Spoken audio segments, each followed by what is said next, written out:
కాబట్టి ఇప్పుడు ఎవరామె అంటే శంకరాచార్యులు వారు సౌందర్యలహరి చేస్తూ అంటారు, గిరా మాహుర్దేవీం ద్రుహిణ గృహిణీం అగమవిదో హరే పత్నీం పద్మాం హరసహచరీం అద్రినిలయాం తురీయాకాపిత్వం దురధిగనిసీమ మహిమ మహామాయా విశ్వం భ్రమయసి పరబ్రహ్మ మహిషి అంటారు. అమ్మ నువ్వే ఒకప్పుడు విష్ణువు ఇల్లాలు లక్ష్మివై ఐశ్వర్యాన్ని ఇస్తావు, ఒకప్పుడు నువ్వే గిరా మాహుర్దేవీం ద్రుహిణ గృహిణీం అగమ విదోహో, శాస్త్రములు తెలుసున్నవారు చెప్పిన మాటమ్మా.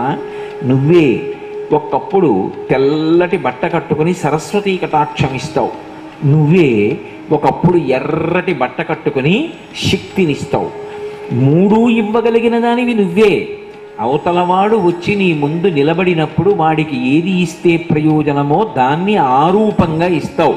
చదువిచ్చినప్పుడు సరస్వతి, ఐశ్వర్యం ఇచ్చినప్పుడు లక్ష్మి, శక్తినిచ్చినప్పుడు పార్వతి, ఇస్తున్నది మాత్రం ఆవిడే.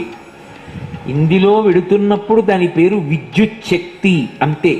అది ఇందులోకి వస్తే నేను చెప్పిన మాట గట్టిగా వినపడుతుంది, అది ఇందులోకి వస్తే నాకు గాలేస్తుంది, అది అందులోకి వెడితే దీపం బాగా వెలుగుతుంది. కానీ ఇవన్నీ ఉన్న లోపల అది లేనప్పుడు మాత్రం ఎందుకు పనికిరావు.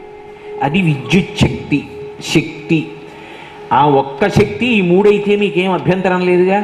ఆ విద్యుత్ శక్తిగా మూడుగా మారి ప్రయోజనం ఇస్తోంది. ఆ ఒక్క వాసవియే సరస్వతి అయి చదువునిస్తుంది, లక్ష్మి అయి ఐశ్వర్యం ఇస్తుంది, పార్వతి అయి శక్తినిస్తుందని చెప్పడం వాసవి. కాబట్టి ఆమె ఇంద్రశబ్దం చేత వేదపరమైన ఇంద్రశబ్దంలో పరబ్రహ్మ మహిషి.